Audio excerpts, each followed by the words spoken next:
não ardia o nosso coração quando ele nos explicava as Escrituras? No Salmo, o coração que exulta. No Evangelho, corações que ardem. Exultação e fogo. Esta é a vocação do cristão. Quando nosso Senhor disse: aprendei de mim, que sou manso e humilde de coração, Ele pede para que o nosso coração se pareça com Ele, que é um fogo abrasador. Brasas, fogo. Essas realidades nos remetem não somente a Pentecostes, sob forma de línguas de fogo, mas também nos colocam essas realidades diante da sarça que queima, com Moisés,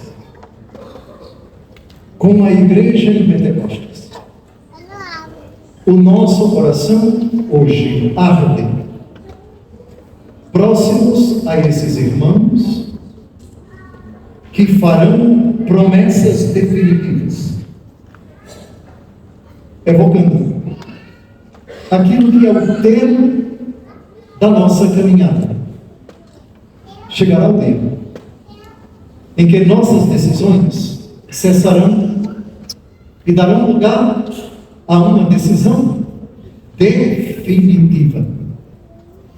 A etimologia de definitivo vem de finis, que em latim significa fim, limite.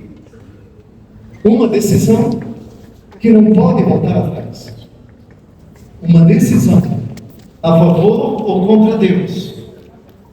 Uma decisão que vai selar o nosso destino eterno. Uma parábola de nosso Senhor, trágica, terrível por um lado e belíssima por outro, fala do definitivo, a parábola de Lázaro e do bico epulante. Nessa parábola, implícito está o juízo particular. O texto diz que Lázaro morreu e que o rico morreu e foi sepultado. O coitado de Lázaro não teve direito a um sepultamento. Hoje diríamos o seu corpo de indigente. O rico, por sua vez, morreu e foi sepultado. Mas a coisa começa a mudar de figura quando o texto diz: Lázaro vai para o seio de Abraão e o rico vem a se encontrar nos tormentos do inferno. O que supõe, dado que o inferno é punição e o céu é recompensa, não faz sentido uma punição ser um julgamento prévio. E não há sentido uma recompensa sem uma explicitação da causa da recompensa. A situação do rico é definitiva. A prova está numa frase de pai Abraão para ele, que na desgraça do inferno pede a pai Abraão que mande Lázaro molhar o seu dedo com água para aliviar a dor naquele tormento. A resposta de pai Abraão é esta: na terra tu te regalavas, Lázaro sofria. Agora ele aqui está comigo e tu neste tormento. Ademais, e aqui está a prova de que na hora da morte a situação é definitiva. A frase de pai Abraão foi esta: ademais, entre nós e vós existe um abismo, de sorte que quem está aqui não pode passar para aí, e quem está aí não pode passar para cá. Deixando de lado o que essa desgraça retruca a pai Abraão, O que nos interessa do definitivo é precisamente isto. A morte estabiliza a condição da alma para sempre, de sorte que só há duas alternativas. Ou você morre em pecado mortal, é julgado por Deus e desce imediatamente para o inferno, de onde não sairá, ou morre na graça de Deus, prévia purificação no purgatório ou não. Em tal condição, jamais poderá cometer um pecado mortal. Promessas definitivas que têm repercussão na eternidade. Há promessas que não são definitivas no que toca à eternidade. As promessas matrimoniais. E essas promessas que têm relação com o carisma da comunidade Shalom.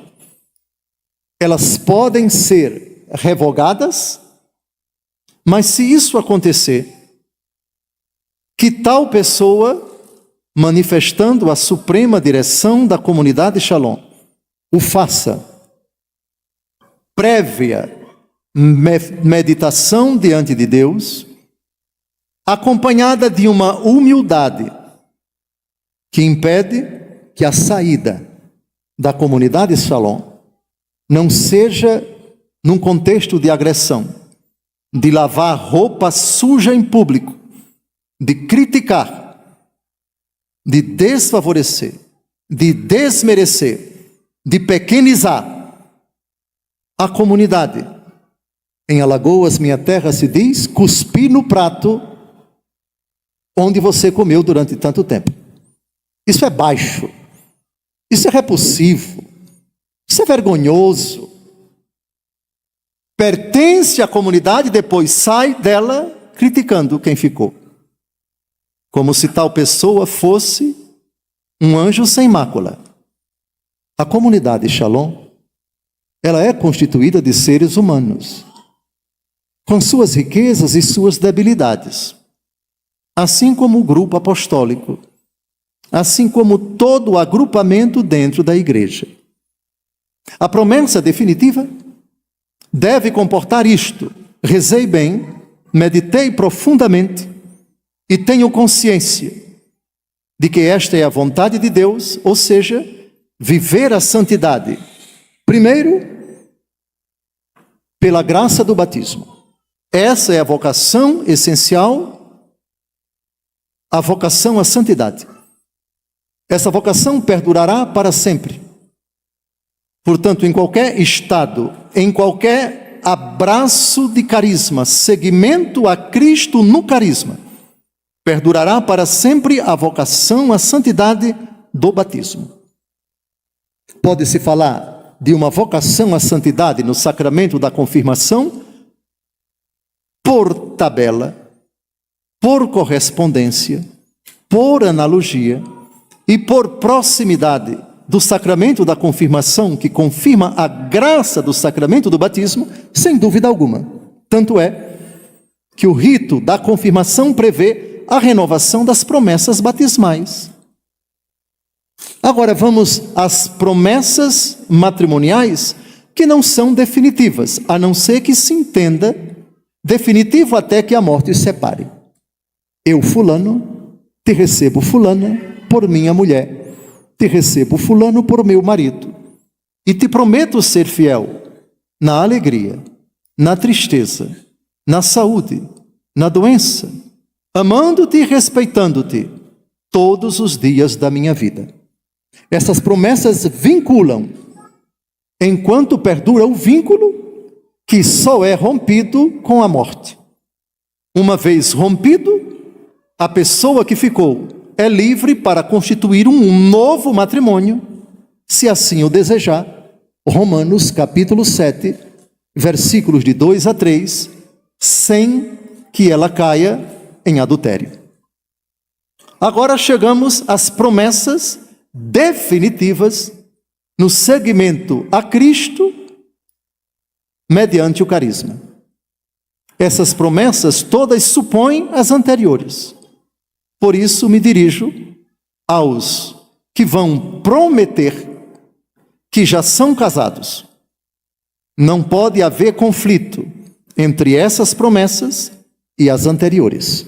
Isto é, as promessas batismais e as promessas matrimoniais. De sorte que, se algo do carisma contradisser, entrar em conflito com as promessas batismais e matrimoniais, devem prevalecer as promessas batismais e as promessas matrimoniais. Por uma razão simples: o que vocês vão prometer é um sacramental, mas o sacramental tem um valor infinitamente menor, ou quase infinitamente menor, que o sacramento. Batismo é sacramento, promessas definitivas são um sacramental. Portanto, qualquer atividade dentro da comunidade Shalom não pode entrar em conflito com as promessas matrimoniais. Matrimônio une os dois numa só carne. E mais, o sacramento do matrimônio faz com que o corpo seu não pertença mais a você, mas à sua esposa. 1 Coríntios capítulo 7. O corpo do marido pertence à esposa. O corpo da esposa pertence ao marido. De sorte que, para o marido sair de casa, precisa da autorização da esposa. Para ele tomar o avião no aeroporto internacional JK, ele precisa do consentimento da esposa. Ah, mas o carisma fala mais alto. Fala não. As promessas batismais falam em primeiro lugar. As matrimoniais em segundo, desde que não entre em conflito com o sacramento do batismo. As promessas definitivas devem vincular enquanto não contradisserem as promessas batismais e as matrimoniais. O bispo foi claro? Sim ou não? Para que ninguém absolutize o que não pode ser absolutizado. É grande o valor das promessas definitivas no segmento de um carisma. Mas isso não significa dizer que o carisma está acima do sacramento. Sacramento do batismo, no tempo, veio em primeiro lugar, o do matrimônio em segundo lugar, com o agravante de que no matrimônio ele é carne da carne dela, ela é carne da carne dele. Assim, teoricamente, fulano foi transferido de Brasília para a Itália e é casado. Se a esposa disser, por qualquer razão, você não vai, eu não autorizo. Ou a comunidade Shalom volta atrás, ou eles devem sair da comunidade. O bispo foi claro, sim ou não? Pronto. Isso de forma alguma menospreza, pequeniza o valor das promessas, mas hierarquiza, colocando no seu devido lugar o valor, a importância das promessas feitas. Dito isso, vamos agora à segunda. Prometo que a homilia não vai passar de 10 segundos. Esse foi o primeiro. Agora vamos a uma outra perspectiva, à luz das leituras que nós acabamos de ouvir. As promessas definitivas visam a uma realidade remotamente, em última instância, a visão beatífica. Isto é, a minha peregrinação aqui na terra, que já teve início de forma salvífica quando eu aceitei Jesus, ou pessoalmente, quando fui batizado a partir dos 7 anos de idade, quando já me tornei adulto, ou por meio dos meus pais e padrinhos, quando me tornei cristão, e eles me representaram professando a fé, quando eu me tornei batizado. Essa caminhada que eu pretendo tenha um termo na visão beatífica, na visão celeste, enxergar, contemplar. A minha alma tem sede de Deus, do Deus vivo. Quando irei ao encontro de Deus e verei tua face, Senhor. O apóstolo Paulo diz no hino à caridade da 1 Coríntios, capítulo 13, que agora nós enxergamos confusamente, mas um dia contemplaremos Deus como Ele é. Nós o veremos face a face.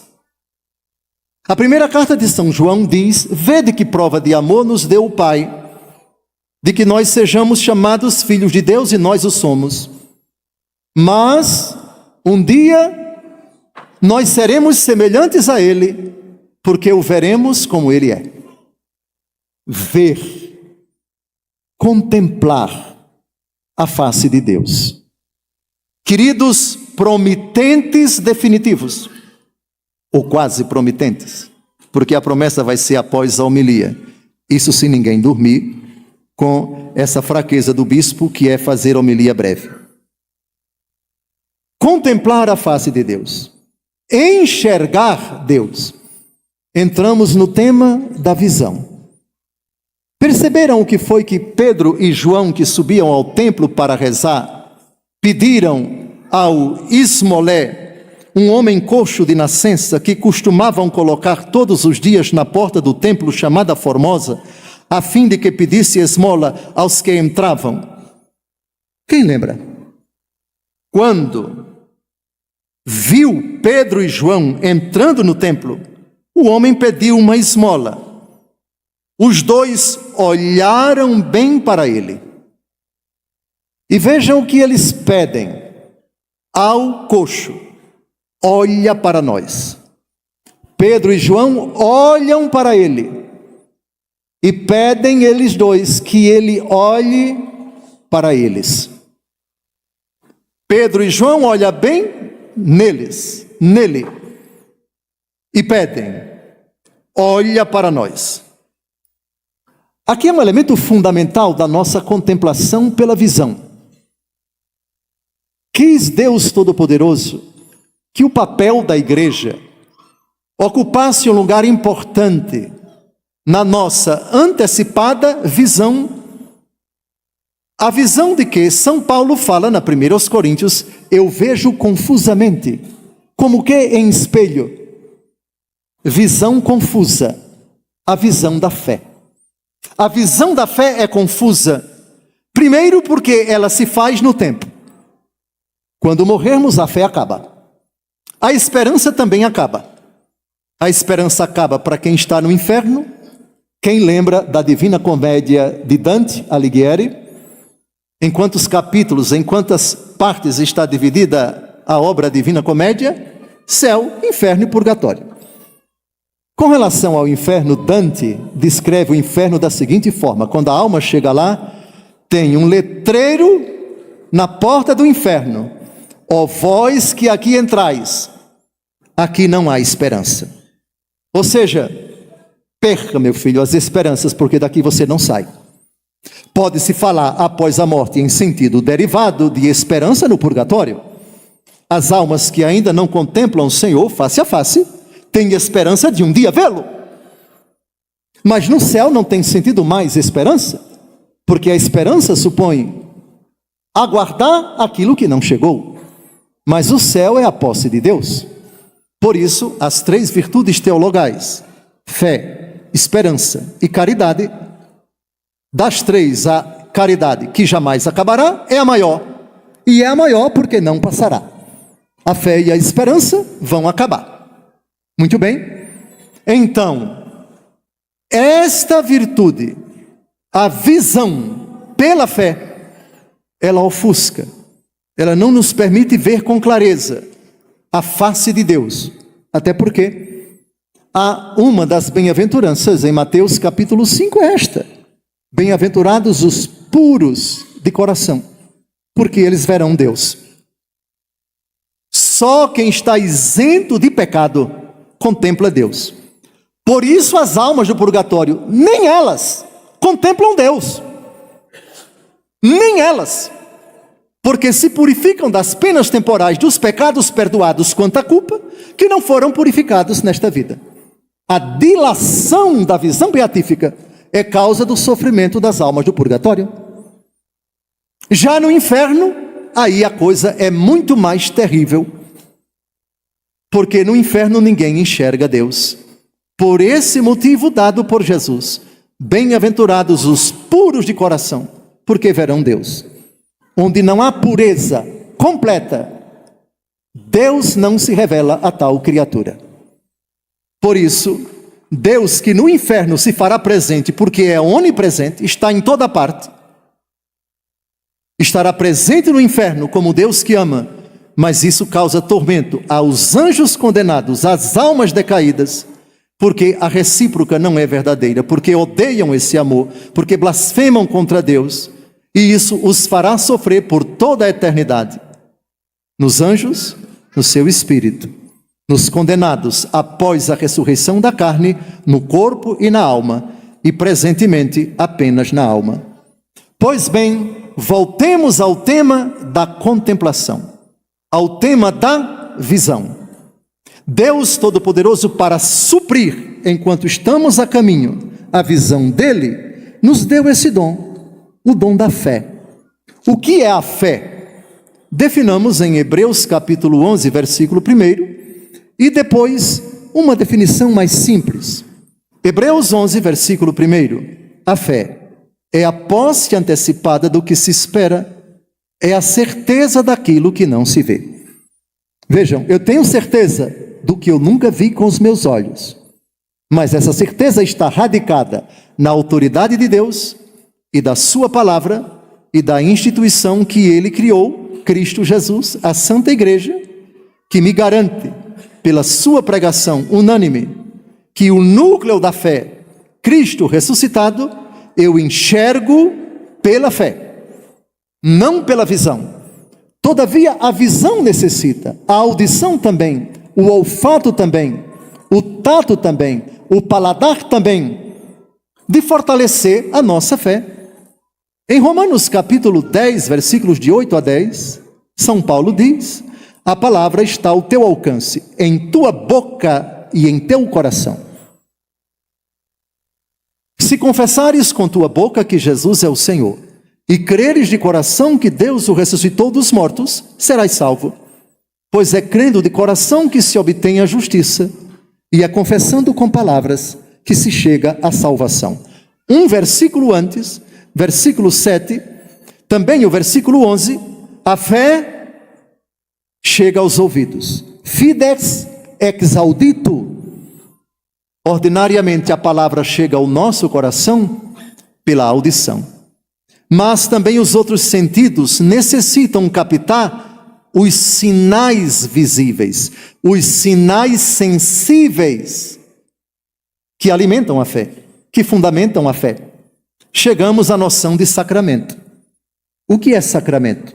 É um sinal sensível e eficaz da graça invisível de Deus, ou da graça do Deus invisível. Ao instituir os sacramentos, e são 7, o Senhor se utiliza de elementos perceptíveis pelos sentidos. Batismo, água que se vê, água que se toca, que se vê, visão, que se toca, tato. E as palavras, eu te batizo, em nome do Pai e do Filho e do Espírito Santo. A conjunção de palavras com o sinal produz a graça eficaz própria do sacramento do batismo. Sacramento da Eucaristia, um elemento da natureza, pão que se come, que se toca, que se vê, que se come, paladar, que se toca, paladar também. Toque do tato também na mão do sacerdote, na mão dos fiéis que comungam na mão. Também o olfato, o cheiro do vinho, que consagrado não é mais vinho, mas corpo, sangue, alma e divindade do Senhor. E por aí vai. Eu te absolvo dos teus pecados. Palavra, que ordinariamente é ouvida e que produz a graça própria do sacramento, da penitência. Aplique isso ao sacramento da unção dos enfermos, ao sacramento da confirmação, a todos os sacramentos. Sacramento da ordem, imposição das mãos, o derramamento do óleo, e por aí vai, como sacramental, evidentemente, o óleo. A matéria do sacramento é a imposição das mãos. A forma é a oração consecratória, dependendo cada uma do grau em questão. Pois bem, o Senhor quis que os sentidos fossem instrumento para alimentar a nossa fé. Agora vocês entendem porque São Pedro e São João dizem no Evangelho de hoje para aquele coitado: olhe para nós. Mas a pergunta é: Jesus, no Evangelho de hoje, entrou na vida de Cleofas e seu companheiro, e caminhando com eles no caminho para Emaús, ele foi visto. Mas o Evangelho de hoje diz o quê? Eles estavam cegos. Versículo 16. Os discípulos, porém, estavam como que? Cegos. E não o reconheceram. Aqui nós temos uma limitação da visão, que é um sentido dos 5, sentido precioso, que Deus colocou na nossa vida, para auxiliar o despertar, o consolidar, o fortalecer a fé. A visão do corpo. Prestem atenção, porque as leituras de hoje não foram colocadas pela igreja por acaso. Existe um nexo profundo. Olhe para nós.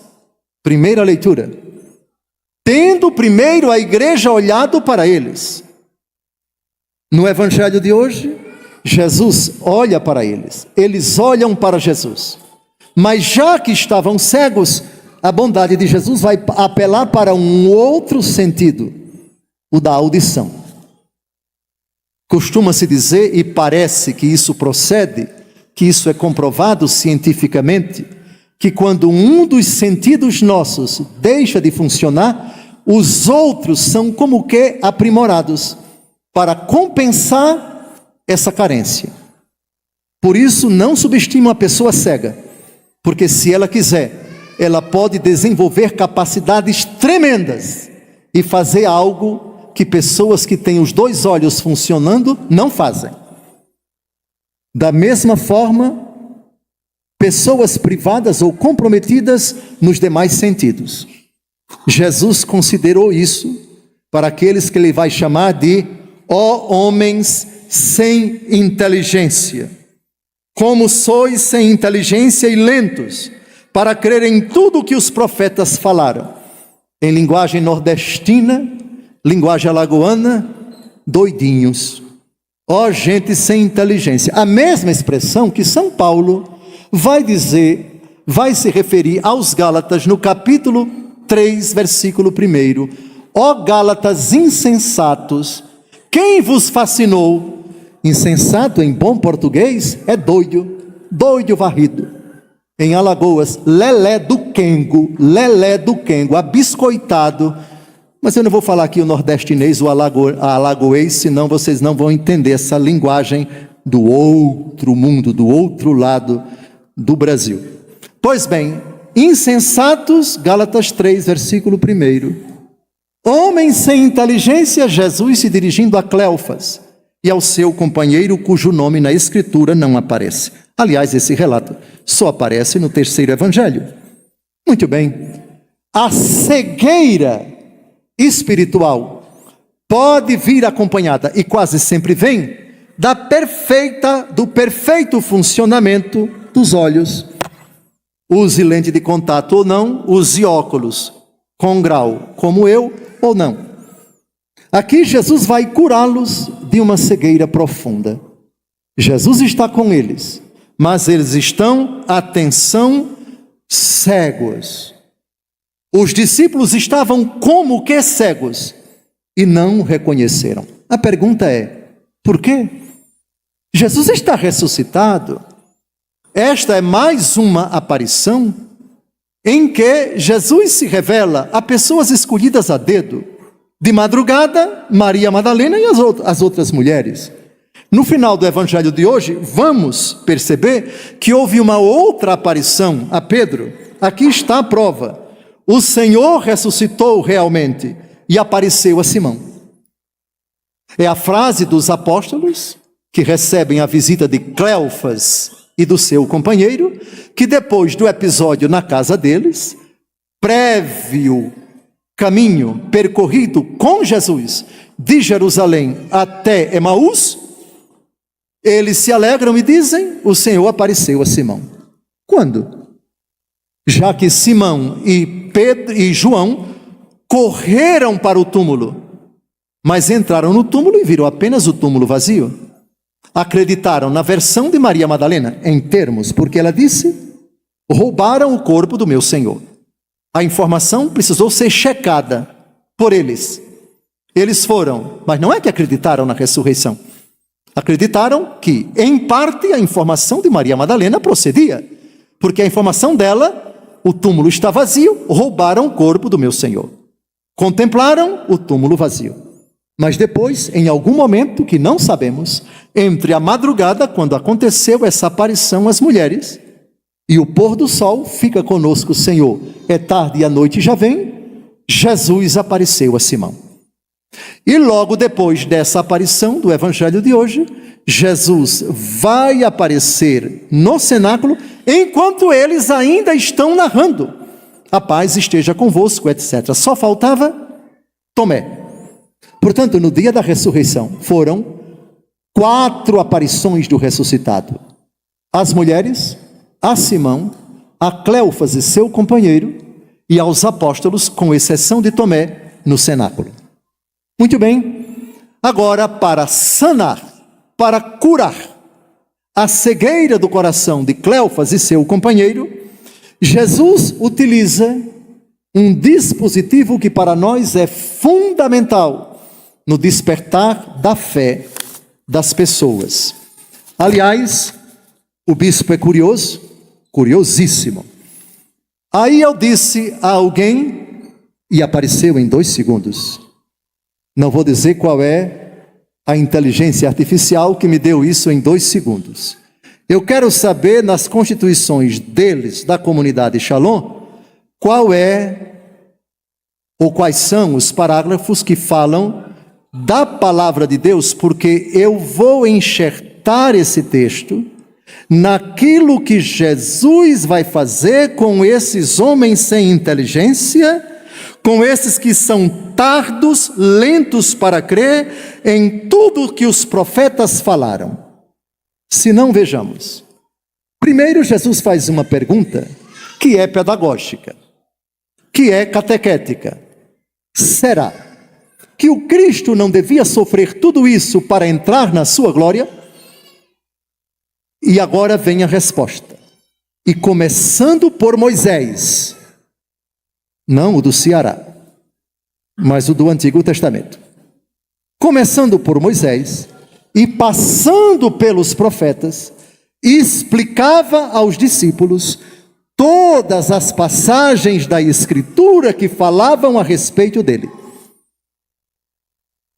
O papel da Bíblia, do estudo bíblico, no seguimento de Cristo, no fortalecimento da visão da fé, a visão confusa nesta terra.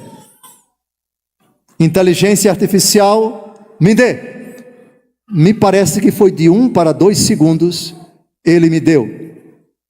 Comunidade de vida, parágrafo 64. Os formadores comunitários proporcionem condições para que cada membro e toda a comunidade tenham tempo reservado para o estudo bíblico. Essa parte me agrada. Eu que sou apaixonado pela Bíblia, vocês já perceberam? Isso me deixa derretido. Tempo reservado para o estudo bíblico, a oração pessoal e comunitária, a vivência eucarística. Da Eucaristia vamos falar daqui a pouco. Os formadores pessoais acompanham a vida espiritual do membro, proporcionando o devido acompanhamento espiritual e cooperando com seu crescimento, a fim de que sua vida espiritual seja fecunda. Eu peço aos formadores comunitários aqui presentes que fiquem de pé. 1, 2, 3, 4 lá atrás, 5, 6, 7, 8. Oh, que papel bonito vocês têm. Desejo que vocês sejam contagiados, contaminados não, contagiados pela palavra de Deus. inebriados por ela, que elas produzam em vocês uma sede insaciável e ao mesmo tempo que sacia da palavra que liberta. Quando o Frei Gilson pediu para eu escolher um tema para o programa que fazemos no sábado e no domingo na Canção Nova, veio o Salmo 118, versículo 105. Tua palavra é luz para os meus passos. Iluminem, queridos formadores, podem se sentar, por favor. Iluminem, queridos formadores, com a palavra de Deus escrita, mas lida e interpretada à luz da tradição viva da igreja e do magistério da igreja. Só Bíblia é protestantismo. Bíblia com a tradição e com o magistério, que são as três fontes da nossa fé. Agora vamos à comunidade de aliança. O parágrafo 126 deixarei para falar daqui a pouco. Eu pedi comunidade de vida e depois comunidade de aliança. O que vale no parágrafo 64 para a comunidade de vida, certamente se aplica quanto à palavra de Deus à comunidade de aliança. O alimento da palavra de Deus, o que ele produz ou deve produzir no coração dos membros da comunidade Shalom. Cor nostrum ardens. Não ardia o nosso coração enquanto ele nos falava as Escrituras? O papel da palavra de Deus estudada com piedade, não com arrogância, meditada de joelhos, contemplada diante do Altíssimo, é arder o coração. Também, e aqui eu me dirijo ao neo-sacerdote da comunidade Shalom, recém-ordenado, minhas homenagens ao sacerdócio de Vossa Reverendíssima, rezo para que o exercício do ministério da palavra de Vossa Reverendíssima seja marcado por esta preocupação, por este propósito, por esta prioridade. Pregar a palavra de Deus a tempo e fora de tempo, com paixão, com ardor, quanto possível, sem olhar para o relógio. Eu mesmo já sei que a homilia não deve passar de 10 segundos, e eu sou pontual nesse sentido. Não vou passar de 10 segundos. O problema é que um segundo para mim é um pouco diferente do de vocês. Mas, Vossa Reverendíssima, capriche nas homilias, prepare-as com ardor. Uma palavra profunda, quanto possível, cativante, apaixonada, alegre, sobre a primeira leitura, que não é colocada pela igreja na liturgia por acaso. Ela merece ser comentada, porque ela tem um nexo profundo com o Evangelho. E fora da celebração, fora da homilia, seja sempre um apaixonado pela Escritura. Quanto possível, memorize textos da Bíblia. Há quem critique decorar, há quem critique memorizar. A crítica é aceitável se aquele que decora não procura pôr em prática aquilo que ele memoriza.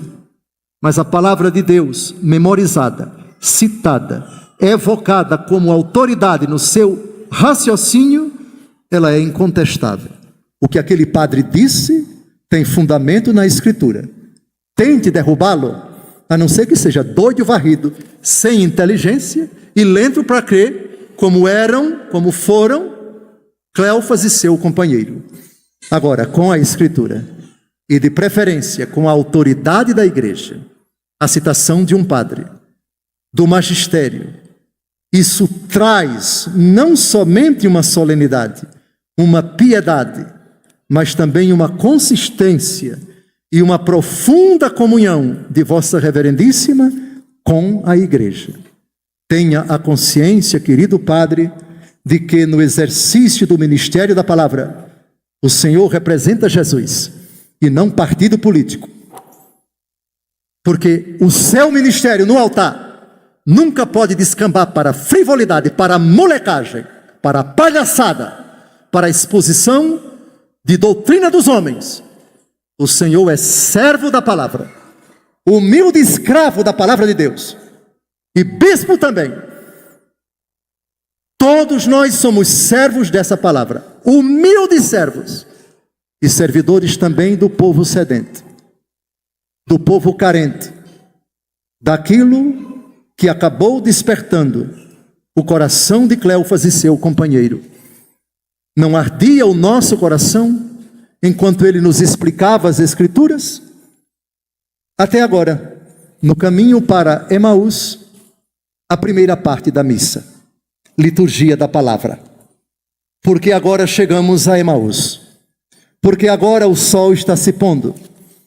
Quando chegaram perto do povoado para onde iam, Jesus fez de conta que ia mais adiante. Eles, porém, insistiram com Jesus, dizendo: fica conosco, pois é tarde, e a noite vem chegando. Jesus entrou para ficar com eles. Quando se sentou à mesa com eles, tomou o pão, abençoou-o, partiu-o e lhes distribuía. Nisso os olhos dos discípulos se abriram e eles reconheceram Jesus.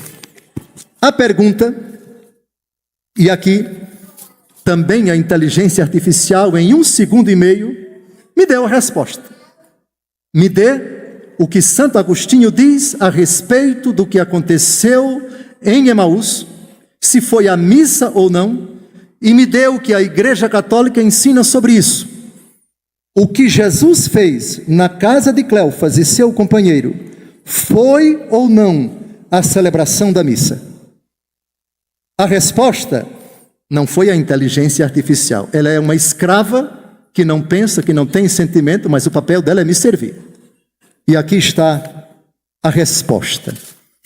2 textos de Santo Agostinho e um texto do Catecismo da Igreja Católica.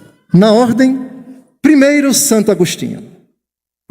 Na sua obra, o Sermão 235, parágrafo 3, Santo Agostinho diz: o gênio, o bispo pelo qual eu sou apaixonado, em linguagem alagoana, os 4 pneus do meu carro e o estepe todos arriados, diante da beleza, da cultura, da sabedoria, da inspiração, da genialidade do doutor de Hipona, que durante quase 25 anos foi cego, porque não se converteu.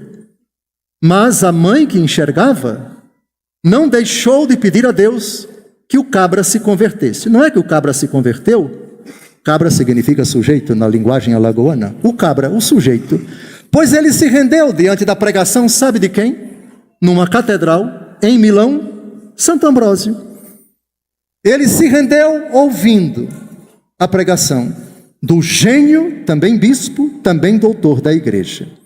Santo Agostinho, Sermão 235, parágrafo 3. Aspas. Em que momento o Senhor quis que o reconhecessem? No momento da fração do pão. Nós também estamos seguros de que, ao dividirmos o pão, nós reconhecemos o Senhor. Se ele só quis se revelar aos discípulos de Emaús nesse momento, foi com vistas a nós, que sem vê-lo em sua carne, devemos comer sua carne. Fecha aspas. Mas vamos ao segundo texto dele. Na carta 149, ao bispo Paulino,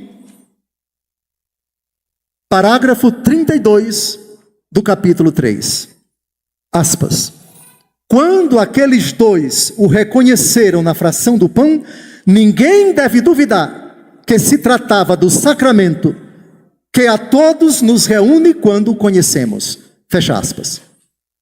2 testemunhos, há quase 1.700 anos, e comprovam que o que Jesus fez na casa de Cleófas e seu companheiro foi a celebração da missa. A segunda missa que Jesus celebrou, a primeira na quinta-feira santa, a segunda no domingo de Páscoa, na casa de Cleófas e seu companheiro. Mas vamos ao catecismo da Igreja Católica. Parágrafo 1329. O catecismo pergunta: como se chama esse sacramento? Fração do pão. Lembrem-se que São Lucas diz, no versículo 30, tomou o pão, abençoou, partiu-o e lhes distribuía. Em latim, fractio panis, fração do pão, quebra do pão, divisão do pão. Esse texto, essa expressão, Catecismo da Igreja Católica, parágrafo 1329, significa o quê? Fração do pão, porque este rito, próprio da refeição dos judeus, foi utilizado por Jesus quando abençoava e distribuía o pão como chefe de família. Sobretudo quando da última ceia.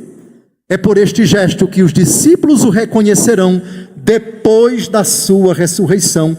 Lucas 14, de 13 a 35. O catecismo cita o evangelho de hoje como celebração da missa. A Eucaristia nos primeiros séculos, já nas Escrituras, já na era apostólica, era chamada de fração do pão. E eis o rito que Jesus, no evangelho de hoje, está a presidir. Agora vejamos por que Jesus se ausentou, ficou invisível. Sim, temos, sim, uma explicação, e do próprio Santo Agostinho.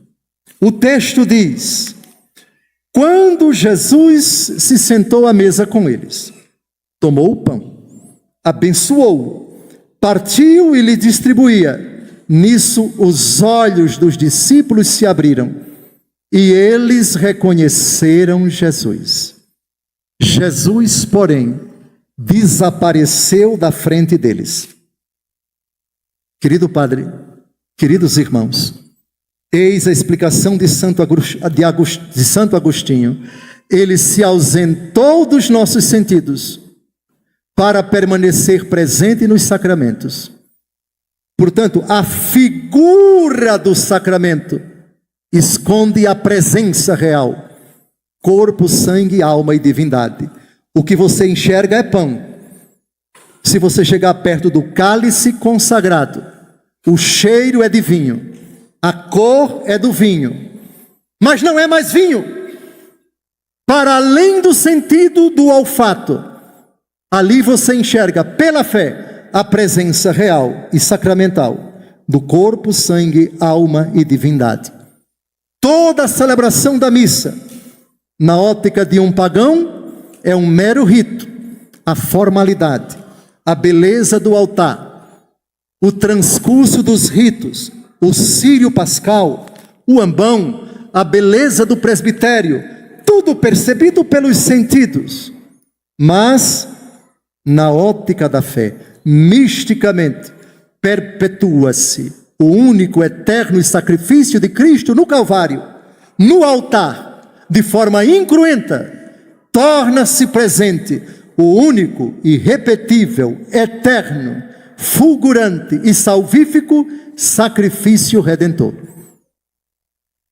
Pois bem, convinha que ele se ausentasse dos sentidos dele, como quer dizer, a minha presença física na vida de vocês é desnecessária. Era necessária antes da minha morte, mas agora eu continuarei presente na vida de vocês, debaixo das aparências dos sinais sacramentais. Por isso Jesus desapareceu deles. Agora vem a interrogação: não ardia o nosso coração quando ele nos explicava as Escrituras? Duas partes da Santa Missa, liturgia da palavra, aqui estamos a desdobrá-la. Uma mesa separada daquela. Vocês perceberam que o bispo não tocou no altar a não ser para beijá-lo. O beijo em sinal de respeito, veneração e adoração a Cristo, que é o nosso altar, nosso sacerdote, nossa vítima. Mas ele nem chegou perto do altar, nem convém. Porque ali a liturgia eucarística. Aqui é outra mesa, a mesa da palavra. Quando rezamos no Pai Nosso, o pão nosso de cada dia, Não pensem que é somente comida que sacia o corpo. Jesus disse ao diabo: nem só de pão vive o homem, mas de toda palavra da boca de Deus. A Bíblia como palavra. A Bíblia como alimento que deve ser colocado numa mesa. Aqui está o ambão, de onde se proclama e de onde se explica a palavra de Deus proclamada. Não ardia o nosso coração? Querido Padre, não tenha dúvida, não tenha receio. Qualquer postura que o senhor assumir quanto ao tempo e quanto à modalidade da sua homilia, sempre vai haver quem lhe critique. Mas não esqueça, lá em Alagoas, o que a gente deve lembrar de uma figura muito engraçada que diz o Kiko. E o Kiko tem a ver com isso. Pode criticar, pode criticar. Não ardia o nosso coração quando ele nos explicava as Escrituras? Se uns criticam, esteja certo. Capriche, com unção. Primeiro prepare sua homilia. Se quer pregar 10 segundos como eu, reze 50 diante do Santíssimo, para subir ao altar bem preparado. Jeremias capítulo 48, versículo 10. Maldito o homem que faz com negligência a obra do Senhor. Em latim, maledictus qui facit opus Domini fraudulenter. Maldito quem faz com negligência a obra do Senhor. Missa sapecada, homilia mal feita, a toque de caixa. Faça isso não, Padre. Viva da Eucaristia. E cada momento da Eucaristia viva como se fosse a eternidade, porque o Senhor vai ser cobrado disso diante de Deus. E só no céu o Senhor saberá quantos corações foram abrasados pelas homilias do Senhor. Sim. E tenha também a certeza de que esse é o momento de cura, esse é o momento de libertação, de instrução, de refrigério, de revivescência da graça do batismo, o momento do abrasamento do coração. Não ardia o nosso coração enquanto ele nos falava pelo caminho e nos explicava as Escrituras? Na mesma hora se levantaram e correram para anunciar a beleza que os fascinou, a dádiva que os encantou, a transformação que mudou para sempre a vida deles. É hora de concluir a homilia, o que me dá muita lástima, porque a vontade é ficar aqui até meia-noite. Cito um texto do Papa que me nomeou bispo. No Regina Coeli, do dia 6 de abril de 2008, prometo que é a última citação, o meu Papa Bento disse, aspas, a localidade de Emaús não foi identificada com certeza. Existem várias hipóteses, e isto é sugestivo, porque nos deixa pensar que Emaús representa, na realidade, todos os lugares. A estrada que nos conduz é o caminho de todos os cristãos, aliás, de todos os homens. Nas nossas estradas, Jesus ressuscitado faz-se companheiro de viagem para reavivar nos nossos corações o calor da fé e da esperança e partir o pão da vida eterna. No diálogo dos discípulos com o viandante desconhecido, impressiona a expressão que o evangelista Lucas coloca nos lábios de um deles: nós esperávamos. Este verbo no passado diz tudo. Acreditamos, seguimos, esperamos, mas acabou. Também Jesus de Nazaré, que se mostrou um profeta poderoso em obras e em palavras, falhou e nós ficamos desiludidos. Este drama dos discípulos de Emaús surge como um espelho da situação de muitos cristãos do nosso tempo. Parece que a esperança da fé tenha falhado. A própria fé entra em crise por causa de experiências negativas que nos fazem sentir abandonados pelo Senhor. Contudo, esta estrada para Emaús, na qual caminhamos, pode tornar-se uma via de purificação e maturação do nosso crer em Deus. Também hoje podemos entrar em diálogo com Jesus, escutando sua palavra. Também hoje ele parte o pão por nós e doa-se a si mesmo como nosso pão. Dessa maneira, o encontro com Cristo ressuscitado, que é possível também hoje, doa-nos uma fé mais profunda e autêntica, harmonizada, por assim dizer, através do fogo do evento pascal. Uma fé robusta, porque se alimenta não com ideias humanas, mas com a palavra de Deus e a sua presença real na Eucaristia. Este maravilhoso texto evangélico já contém a estrutura da Santa Missa. Na primeira parte, a escuta da palavra através das Sagradas Escrituras. Na segunda, a liturgia eucarística e a comunhão com Cristo presente no sacramento do seu corpo e do seu sangue. Comentário meu: até Bento XVI confirma que o que aconteceu em Emaús foi a missa. Voltemos a Bento. Ao alimentar-se nesta dúplice mesa, a igreja edifica-se incessantemente e renova-se dia após dia na fé, na esperança e na caridade. Por intercessão de Maria Santíssima, rezemos a fim de que todos os cristãos e comunidades, ao reviver a experiência dos discípulos de Emaús, redescubram a graça do encontro transformador com o Cristo ressuscitado. Foi de propósito que eu deixei por último o que os estatutos de vocês dizem a respeito da comunidade de aliança, no parágrafo 126. Eis o que ele diz: a Eucaristia diária é fundamento indispensável para os que vivem em comunidade de aliança. É o centro de toda a nossa vida cristã e comunitária. Diariamente, os membros da comunidade de aliança recebam o Senhor Eucarístico em espírito de adoração e louvor, encontrando na Eucaristia cura e força para viver em santidade, prosseguindo em sua caminhada comunitária. Aos domingos, os membros da comunidade de vida e de aliança encontrem-se para a celebração eucarística, selando sua unidade vocacional, comunitária e eclesial. Na Eucaristia dominical, tudo se faça com beleza e harmonia, desde a decoração do local aos cânticos, da preparação do ambiente, a participação da comunidade, favorecendo ao máximo a maior glória de Deus e o proveito dos que dela participam. E para a comunidade de vida, parágrafo 65, algo parecido. Todos os dias, a comunidade de vida participe da celebração da Eucaristia.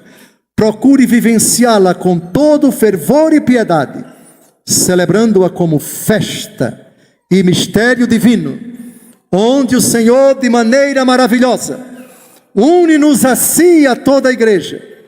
Na Eucaristia celebrada nas capelas de nossas casas, tudo seja feito com beleza e harmonia, da decoração da capela aos cânticos, da preparação à participação, favorecendo ao máximo a maior glória de Deus e o proveito espiritual dos participantes. O bispo pode parecer ter sido demorado. Foi não.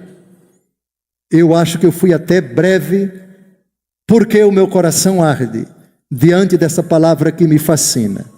Arda o seu coração, arda também o vosso coração, pela beleza da palavra e da Eucaristia. Louvado seja nosso Senhor Jesus Cristo.